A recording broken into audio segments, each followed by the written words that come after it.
So Pallavaram திரிசூலம் பகுதியில முதலியார் தெருவுல அங்க இருக்கக்கூடிய ஒரு முட்டுச்சந்துக்குள்ள எனக்கு பின்னாடி நீங்க பாக்குற இந்த குடிசை வீட்டுக்குள்ள வச்சுதான் அந்த கொடூரமான சம்பவம் நடந்துச்சு.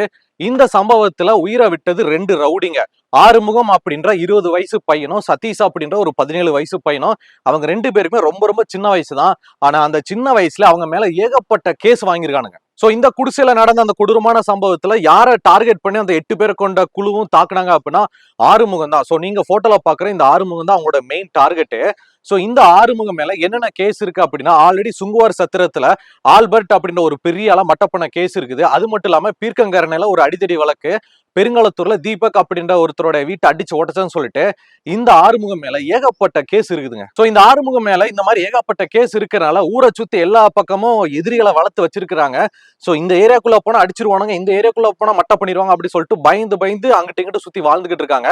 சோ அப்படி இருக்கும் போதுதான் இந்த ஆறுமுகம் பாத்தீங்கன்னா மணலியில கொஞ்ச நாள், அப்புறம் வந்து ஃப்ரெண்ட்ஸ் வீட்டுல கொஞ்ச நாள்னு சொல்லிட்டு ஒவ்வொரு இடமா மாறி மாறி தங்கிட்டு இருப்பா. அப்படி அந்த மாதிரிதான் திரிசூலத்துல இருக்கிற இந்த வீடு. சோ இந்த குடிசை வீட்டை பொறுத்த வரைக்கும் மணி அப்படின்ற ஒரு லோக்கல் ஆளோட குடிசை அப்படின்ற மாதிரி சொல்றாங்க.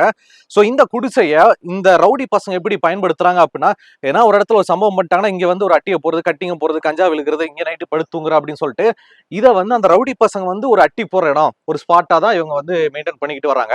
சோ இந்த குடிசையோட ஓனர் வந்து மணி அப்படின்ற இந்த லோக்கல் ஆளு தான். சோ அந்த மாதிரிதான் இந்த ஆறுமுகம் பாத்தீங்கன்னா மணலியில கொஞ்ச நாள் தங்கிட்டு ஜெயில இருந்து ரிலீஸ் ஆயிட்டு அதுக்கப்புறமா இங்க வந்து ஒரு சரகிரக போட்டு அப்படியே ரிலாக்ஸ் பண்ணலாம் அப்படி சொல்லிட்டு இந்த ஏரியாவுக்கு வந்து இங்க தூங்கியிருக்கா. அப்படி ஞாயிற்றுக்கிழமை நைட்டு